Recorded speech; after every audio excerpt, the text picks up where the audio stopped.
Now I know what you're thinking. Raven, you didn't even do a pre-game video this week. How are we supposed to know you went to the game shop? Raven, you didn't do a post-game last week. How are we supposed to know how you won? Oh, I bet you didn't win because you lost a bunch of games. No, not what happened. What ended up happening was that because of the holiday season, we only played like 4 matches. And then I had to prepare for Thanksgiving because half my family works in hospitality. So we had to do a Thanksgiving on Monday, not Thursday. So I spent most of Sunday preparing for our Thanksgiving. So that's what all that was. But like I said last week, our plan going in was to do a straight Crimson Vow only run, trying to get at least one more Crimson Vow to round out our series. At that point, we had only been missing a win from Crimson Vow and from Streets of New Capenna. Well, after a very long 45-minute Mexican standoff of a game where, we were all just, the 3 last players were kind of just staring off, who's going to move first, because, essentially, board states had gotten to the point that if you were going to kill someone, you needed to do a full swing out, which then left you wide open on the crackback from another player. But we persevered, and I won with Toxie the Corrosive. You really can't see it well because of the case it's in, but there you go. Winning strategy here ended up being Dreadfast Demon paired with Toxie. Essentially, all of our slugs started out as little 1/1 slugs, then ramped up and were created into these giant 6/6 flying demons that essentially couldn't get around. Other opponents had other flyers, they were creating copies of my copies, so it was just a mad rush to try to see who won. In the end, I did, obviously. We are in the case, and it was a good game. Up to still today, it's probably my favorite game of Commander I've ever played. But now let's talk about this week's. This week's, I pretty much went into a different kind of strategy. I wanted to play my decks I was most comfortable with.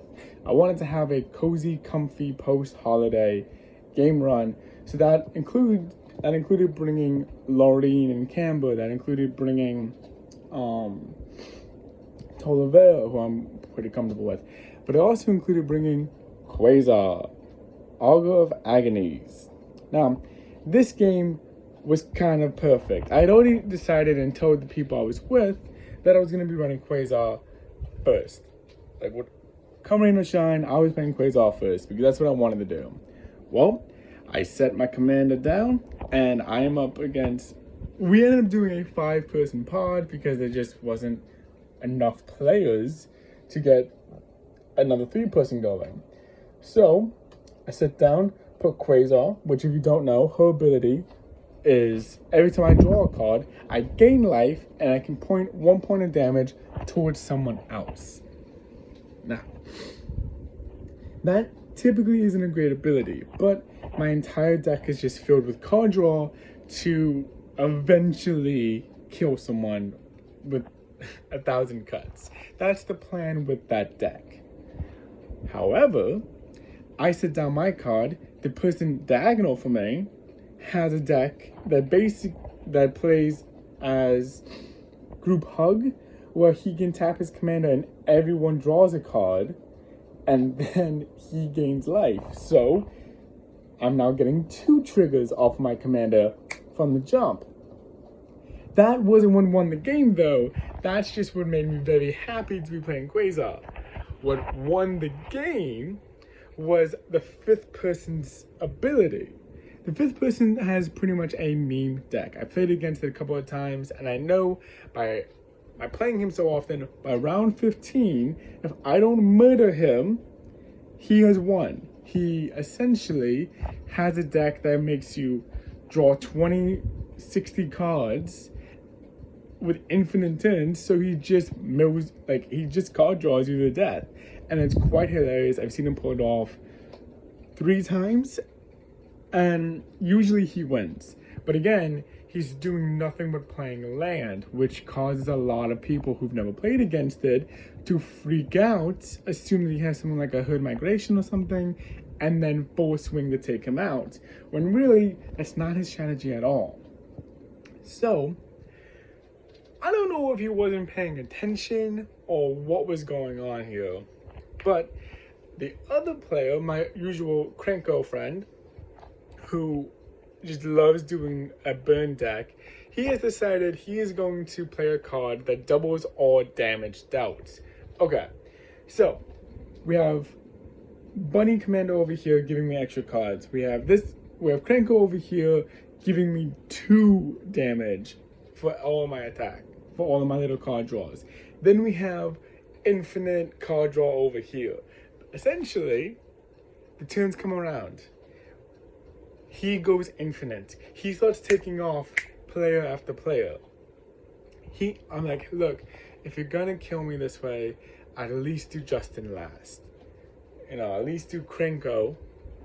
At least do the other player last. He goes, okay, I can do that. He takes out the bunny. He takes out the person in front of me. Then he comes to me. I'm not sure if he just forgot in the excitement of getting to pull off his infinite combo with 4 people still at the table. I'm not sure if he just had all thoughts leave his head, because I've been hitting him with this. I've been hitting almost everyone with this, except for our bunny man, because he's letting me do it more. He gets to me and goes, you have to pick up 67 cards. I was like, that's great.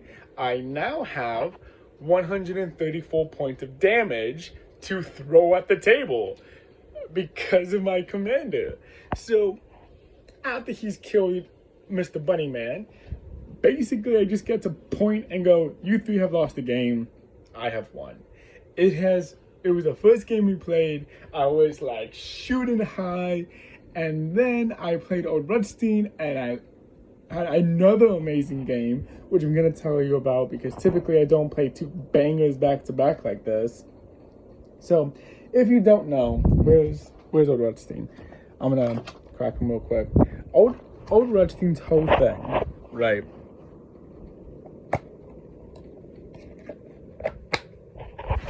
Old Rudstein's whole thing is self-mill and essentially gambling your deck away. So unless you have a lot of graveyard retrieval, unless you have a lot of like luck essentially with what you're milling, this isn't a great commander. He is a commander though that I have become slightly in love with. So he's one of the ones that I brought with me yesterday because I'm kind of comfortable with his gambling mechanic and just the whole shenanigans. Turn 10, I have a full board state of multiple creatures. I have a dragon that's giving me pets that I can sacrifice to bring any creature back in the graveyard when I get milled. I have Vivian of the Hunts giving me 4 rhinos. I have a banging board state. Absolutely insane. I also have Growth of the Hydra on Titianna of the Elements. A new card that just came out in the Brothers War sets. This card essentially lets me pull forests from my graveyard, which for some reason I apparently already had all of my forests in my deck on the playfield. Didn't realize that when I pulled her out. And gives me a 5/3 elemental beast for every forest that hits the turn. Again, I have a banging board state. It is crazy. My Titianna is growing exponentially. I essentially have her at one point swinging for 50 points of damage, and I'm like, all right, I have to take this guy out. Has a massive 20/20 lifelink on the table. If I don't force swing on him, he's gonna kill me. Not only is he gonna kill me, he's gonna win the game. I full swing on him. I'm like, all right, I got this in the bag. Hella confidence. He plays for 1 black mana, darkness, preventing all combat damage from hitting him. Then I'm wide open. He pretty much cuts through my life points in half. There was another player there which saved me from being outright. I then take another one of my creatures, rank him up to another like 45 points of damage, make him unblockable. Unfortunately, because I just did such a full swing upgrading Titianna so much, I don't have anything else to upgrade him with. Even though he's swinging for 46 points of damage, it doesn't get the job done. I end up having an opponent with 11 health at the end of the game. And it ended up being such a soul-crushing defeat, because essentially I had took Old Rutstein and played the best game I think I will ever play with the man, playing a card that swaps out my graveyard with my hand late game, pretty much giving me access to everything, having a dragon that lets me pay 10 life and get all of my lands back, pulling off this insane combo, which was just brilliant. Absolutely brilliant. And yet, I still lost. That being said, if it wasn't for the fact that I did a Mexican standoff with a slug as my weapon, this probably would have been my favorite game, just for the plays that I managed to pull off. Magic is a great game. And that is your post-game summary for today.